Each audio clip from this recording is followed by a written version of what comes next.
निवडणुका जवळ आले की तुम्हाला बहिणीची आठवण आली. भास्कर आंबेकर. 3 पक्षाच्या सरकारमध्ये श्रेयवाद घेण्याचा प्रकार अत्यंत किळसवाणा आहे. भास्कर आंबेकर. या आधीच्या योजनाचा सरकारनं कधी इव्हेंट केला नाही. लाडकी बहीण योजनेवरून भास्कर आंबेकरांची टीका.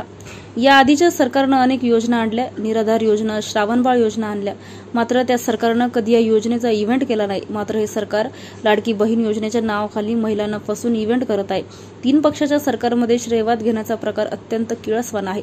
निवडणुका जवळ आले की तुम्हाला बहिणीची आठवण आली, मात्र मतदानापुरतं केलेल्या गोष्टी सर्वसामान्यांच्या हिताला कधीच नसतात, अशी टीका शिवसेना जिल्हाप्रमुख भास्कर आंबेकर यांनी केली.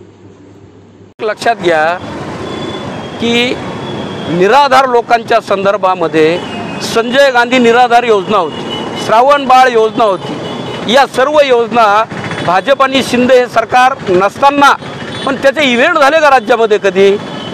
आज संजय निराधार यामध्ये फार मोठ्या प्रमाणामध्ये आज बहिणीचं नाव घ्यायचं आणि तिची फसवणूक करायची. कालच वर्तमानपत्रामध्ये बातमी आहे की ज्या महिलांना निराधार खाली अनुदान मिळतं त्यांचे नावं लाडके बहीण योजनेमधून वगळण्यात येणार आहे. म्हणजे तुम्ही एकीकडे योजनेचा खूप मोठा डिंगोरा पिटवता, पण तुमच्या अगोदरच्या सरकारने ज्या योजना या खऱ्या अर्थानं मनातून सुरू केल्या त्या काळातल्या सरकारने कधीही याचा इव्हेंट केला नाही आणि याचं श्रेय आम्हाला मिळालं पाहिजे अशी लढाई कधी झाली नाही.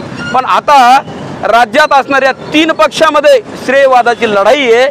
हे अत्यंत किळसवाणा हा प्रकार आहे आणि म्हणून मला वाटतं की बहिणीसुद्धा निश्चितपणानं समजून जाणार आहे की मतदान आता डोळ्यापुढं आलं आहे. महिन्या 2 महिन्यावर निवडणुका आल्या, तुम्हाला इतके दिवस बहिणीची आठवण आली नाही आणि आता महिन्यावर निवडणुका आल्या म्हणून तुम्हाला बहिणींची आठवण आली.